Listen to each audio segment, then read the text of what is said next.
Kearifan lokal di Jawa dari berbagai suku di Indonesia. Seperti yang pertama, ada tahlilan.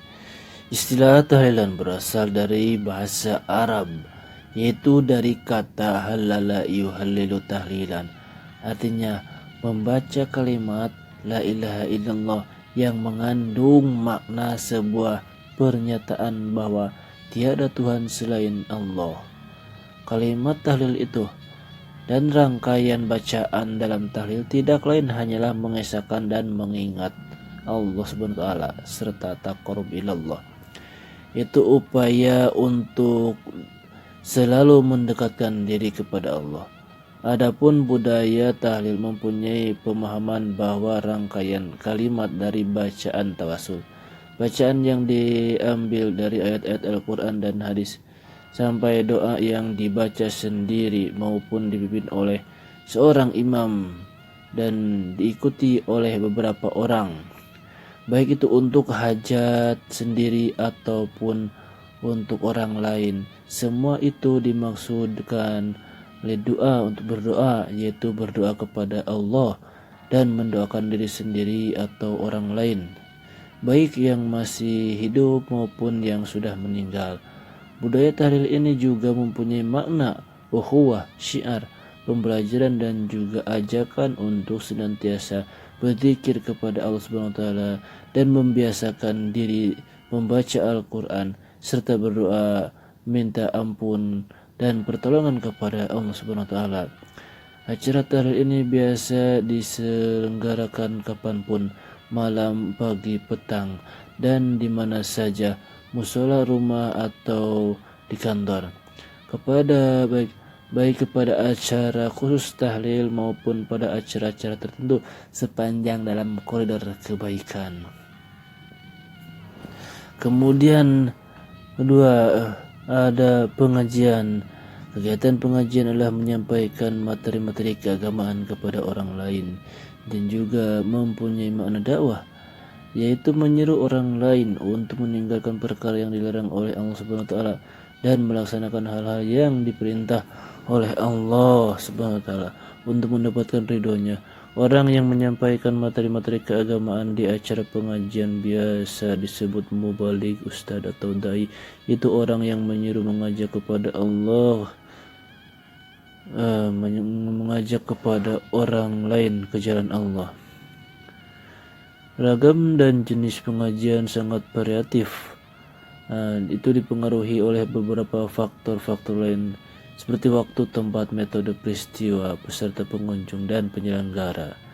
Dari situ muncul macam-macam istilah pengajian seperti pengajian Ahad, Pon, Jumat, pagi, Ahad pagi, malam Jumat, pengajian umum, pengajian akbar, pengajian padang bulan, pengajian haji, pengajian pengantin, pengajian bawapa, pengajian ibu-ibu, bandongan, sorogan, dan sebagainya. Kemudian ketiga, peringatan Hari Besar Islam. Kegiatan yang biasa disingkat PHBI ini adalah acara untuk memperingati peristiwa-peristiwa besar penting yang terjadi dalam sejarah Islam, seperti kelahiran Nabi Muhammad SAW, istilah Isra Mi'raj, hijrah Rasulullah SAW dari Mekah ke Madinah, nuzul Quran, Idul Fitri usai menjalankan ibadah puasa Ramadan, dan Idul Adha meneladani kisah Nabi Ismail AS dan Ibrahim AS.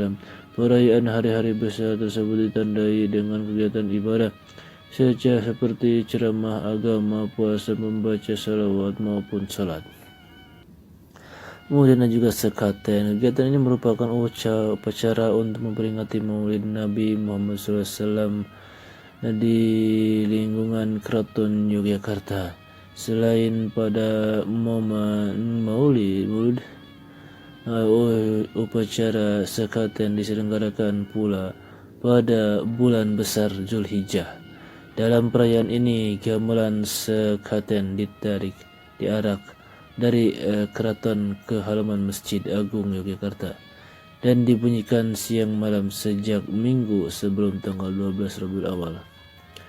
Kemudian kelima, gerbek maulud. Acara ini merupakan puncak peringatan Maulid pada malam tanggal 11 Rabiul Awal. Sultan beserta pembesar keraton Yogyakarta hadir di Masjid Agung.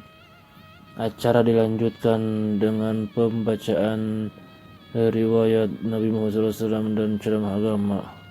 Dan keenam, takbiran kegiatan ini dilakukan pada malam 1 Syawal Idul Fitri dengan mengucapkan takbir bersama-sama di masjid musala. Tidak jarang kegiatan dilakukan berkeliling kampung atau melintasi jalan raya sebagai syiar dakwah takbir keliling. 7. Likuran budaya ini diselenggarakan setiap malam pada tanggal 21 Rabiul Ramadan. Setiap malam tanggal 21 Ramadan, kearifan lokal tersebut masih berjalan dengan baik di lingkungan Keraton Surakarta dan Yogyakarta. Selikuran berasal dari kata selikur yang berarti 21. Perayaan tersebut diselenggarakan dalam rangka menyambut datangnya malam Lailatul Qadar yang menurut ajaran Islam diyakini terjadi pada sepertiga terakhir di bulan Ramadan. Kemudian yang ke-8, Magangan. Upacara ini diadakan untuk menyambut datangnya bulan suci Ramadan. Kegiatan utamanya adalah menabuh beduk yang ada di masjid sebagai tanda bahwa besok sudah memasuki bulan Ramadan dan semua umat Islam wajib melaksanakan puasa. Upacara tersebut masih terpelihara dengan baik di daerah Kudus dan Semarang. Yang 9, Suranan. Dalam penanggalan Jawa, bulan Muharram disebut Suro. Pada bulan tersebut, masyarakat biasanya berhijrah ke makam para wali. Selain itu, mereka membagikan makam khas berupa bubur suro yang melambangkan tanda syukur kepada Allah SWT. Kemudian 10, Nyadran. Nyadran itu sebutan masyarakat Jawa untuk ziarah kubur. Kegiatan ini bertujuan untuk menghormati orang tua atau leluhur mereka dengan melakukan ziarah dan mendoakan arwah mereka. Di daerah lain, kata nyadran diartikan sebagai bersih makam para leluhur dan sedulur saudara. Kemudian bersih desa yang dilakukan dari pagi sampai menjelang waktu zuhur.